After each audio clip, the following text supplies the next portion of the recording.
नमस्कार दोस्तों, स्वागत है एक बार फिर से आपका हमारे YouTube चैनल जिसका नाम है म्यूजिक वाले गुरी सर। हम कर रहे हैं म्यूजिक कंपटीशन एग्जाम्स की तैयारी और हमारा जो टॉपिक हमने शुरू किया था वो है राग वर्गीकरण। इसके अंदर मैंने राग वर्गीकरण की डिटेल, ग्राम राग वर्गीकरण, थाट राग वर्गीकरण, मेल राग वर्गीकरण और शुद्ध, छायालग एवं संकीर्ण राग वर्गीकरण के बारे में आपको डिटेल से बताया। और आज हम जो पढ़ने वाले हैं वो है रत्नाकर के 10 विधि राग वर्गीकरण। तो इसके अंदर हम डिटेल से समझेंगे इसे। देखिए, 13वीं शताब्दी में पंडित शारंगदेव द्वारा लिखित संगीत रत्नाकर में समस्त रागों को 10 वर्गों में विभाजित किया गया। उनके नाम निम्न है। देखिए, ग्राम राग, उपराग, राग, भाषा, विभाषा, अंतर्भाषा, रागांग, भाषांग, क्रियांग और उपांग।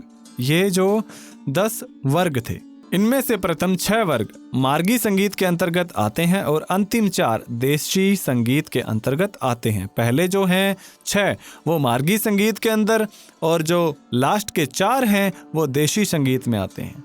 यदि सूक्ष्म दृष्टि से अवलोकन किया जाए तो प्राचीन जातियां वास्तव में मूल राग हैं। इन जातियों के विकार उत्पन्न होने से ही अनेक रागों का जन्म हुआ। स्वामी प्रजानंद के अनुसार जाति में ग्राम राग की उत्पत्ति षड्ज व मध्यम 2 ग्राम पर आधारित होती है। ये जातियों के बारे में हम पढ़ चुके हैं। फिर आती है जी मार्कंडेय पुराण में 7 स्वरों के साथ 7 ग्राम रागों का उल्लेख मिलता है। किसमें मिलता है? मार्कंडेय पुराण में। हरिवंश पुराण में 6 ग्राम रागों का उल्लेख मिलता है। ग्राम रागों का विभाजन गीतियों के आधार पर किया गया, जो कि इस प्रकार है। देखिए, गीतियों के आधार पर सबसे पहले आते हैं ग्राम राग, जिनसे भाषा के स्वरूप निश्चित होते हैं और अनेक मिश्रित राग उत्पन्न होते हैं, वे ग्राम राग कहलाते हैं। ठीक है, जिनसे क्या है, भाषा के जो स्वरूप निश्चित होते हैं और बहुत से जो मिश्रित राग हैं वो उत्पन्न होते हैं। ग्राम राग 5 गीतियों शुद्धा, भिन्ना, गौड़ी, बेसरा और साधारणी के आधार पर बंटे हुए हैं। शारंगदेव ने 30 ग्राम राग माने हैं। मतंग के अनुसार शुद्धा 5, भिन्न 5, गौड़ी 3, राग गीति 8 और साधारणी 9, कुल 32 हैं। मतंग के अनुसार कितने हैं? 32 है। और शारंगदेव ने कितने माने हैं? 30। ये आप ध्यान में रखिएगा। अब आगे आते हैं जी, ग्राम रागों की कुल संख्या 30 है और उसकी जो तालिका है वो नीचे देखिए। शुद्धा गीति में 7 ग्राम राग, भिन्ना के अंदर 5 ग्राम राग, गौड़ी 3 ग्राम राग, बेसरा गीति से 8 ग्राम राग और साधारणी से 7 ग्राम राग, यानी कि टोटल 30 ग्राम राग इनके ये हैं। फिर पढ़ेंगे हम उपराग के बारे में। देखिए, ग्राम रागों के समीप होने के कारण इन्हें उपराग कहा गया, क्योंकि ये ग्राम रागों के बिल्कुल क्लोज थे। शक तिलक, तक सैंधव, कोकिला पंचम, रेवगुप्त, पंच षाढ़व, भावना पंचम, नाग गांधार तथा नाग पंचम आदि कुल 8 उपराग हैं। ये 8 उपराग हैं। फिर आ जाते हैं जी राग।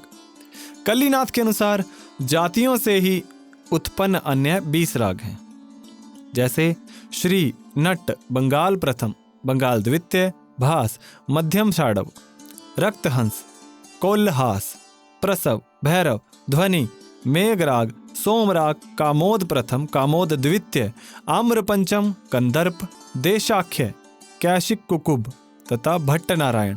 इस प्रकार ये 20 राग कहे गए हैं, जो ग्राम रागों के मध्यम से ही उत्पन्न होते हैं। ठीक है, फिर आते हैं जी भाषा जनक राग। संगीत रत्नाकर में यास्टिक के अनुसार, नाम है एक यास्टिक, उसके अनुसार सोवेरी, कुकुब, टक पंचम, भिन्न पंचम, टक कैशिक, हिंडोल, बौद्ध, मालव कैशिक, गांधार पंचम, भिन्न षडज, बेसर षाढ़व, मालव पंचम, तान, पंचम षाढ़व। इस प्रकार यास्टिक मतानुसार कितने हैं? 15 राग माने गए हैं। आपने ये याद रखना है कि यास्टिक ने कितने माने हैं? 15।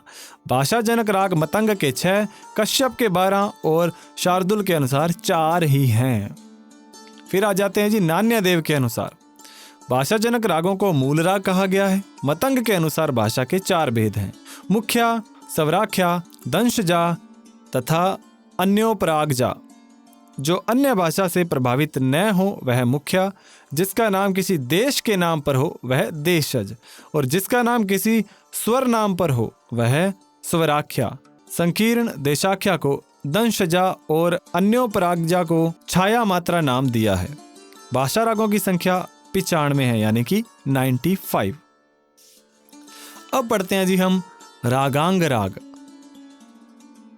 जिन रागों में ग्राम रागों की कुछ छाया पड़ती है उन्हें रागांग राग कहते हैं। संगीत दर्पण के अनुसार जिनमें ग्राम रागों की कुछ छाया दृष्टिगोचर होती है वे रागांग राग कहलाते हैं। संगीत रत्नाकर के अनुसार रागांग राग 8 प्रकार के माने गए। पार्श्वदेव में देशी रागों को रागांग, भाषांग, क्रियांग और उपांग वर्गों में बांटकर हर एक वर्ग में संपूर्ण षाडव और ओडव के भेद के अनुसार एक राग सूची प्रस्तुत की है, जिनकी कुल संख्या 20 है। समझ गए? इसकी संख्या कितनी है? 20। फिर आते हैं जी भाषांग राग। जिन रागों में भाषा राग की कुछ छाया पड़ती है उन्हें भाषांग राग कहते हैं। संगीत दर्पण के अनुसार जिनमें भाषा रागों की कुल छाया दृष्टिगोचर होती है वे भाषांग राग हैं। संगीत रत्नाकर के अनुसार भाषांग राग 11 हैं। कितने हैं? 11। पार्श्वदेव के अनुसार भाषांग राग संपूर्ण 21, षाडव 11 और ओडव 15 हैं। ये पार्श्वदेव के अनुसार हैं। आगे आ जाते हैं जी क्रियांग राग। क्रियांग राग जिन रागों को सुनने से हमारी इंद्रियां प्रोत्साहित होती हैं उन्हें क्रियांग राग कहते हैं। करुणा, उत्साह तथा शोक आदि को दीप्त करने वाली क्रियाओं से उत्पन्न राग क्रियांग राग कहलाते हैं। संगीत रत्नाकर के अनुसार क्रियांग राग 12 हैं। पार्श्वदेव के अनुसार क्रियांग राग संपूर्ण 2 व षाडव 1 है, अतः इनकी कुल संख्या 3 है। संगीत रत्नाकर के अनुसार 12 हैं और पार्श्वदेव ने इनकी संख्या 3 बताई है। आगे है उपांग राग। उपांग भाषांग क्रियांग का सामान्य अनुसरण करने को उपांग कहते हैं। सिंह भूपाल के अनुसार अंग के आश्रय से उत्पन्न राग उपांग कहलाते हैं। संगीत दर्पण के अनुसार राग की छाया बहुत कम दृष्टिगोचर होती है, इनको उपांग कहते हैं। संगीत रत्नाकर के अनुसार उपांग राग 3 है और पार्श्वदेव के अनुसार उपांग राग संपूर्ण 18, षाडव 7, ओडव 6, इनकी कुल संख्या 31 है। किसके अनुसार है? पार्श्वदेव के अनुसार। इस तरह से पार्श्वदेव ने अपने ग्रंथ समयसार में 101 रागों के नाम दिए हैं। तो आपका ये टॉपिक यहाँ पर होता है कंप्लीट। उम्मीद करता हूँ आपको टॉपिक समझ में आया। वीडियो अच्छी लगे तो लाइक जरूर कीजिएगा और अपने दोस्तों के साथ शेयर कीजिए। चैनल को जरूर सब्सक्राइब कीजिए और इनके जो नेक्स्ट पार्ट हैं, जो नेक्स्ट वर्गीकरण है, वो अगली वीडियोस में आपको प्रोवाइड करवाऊंगा।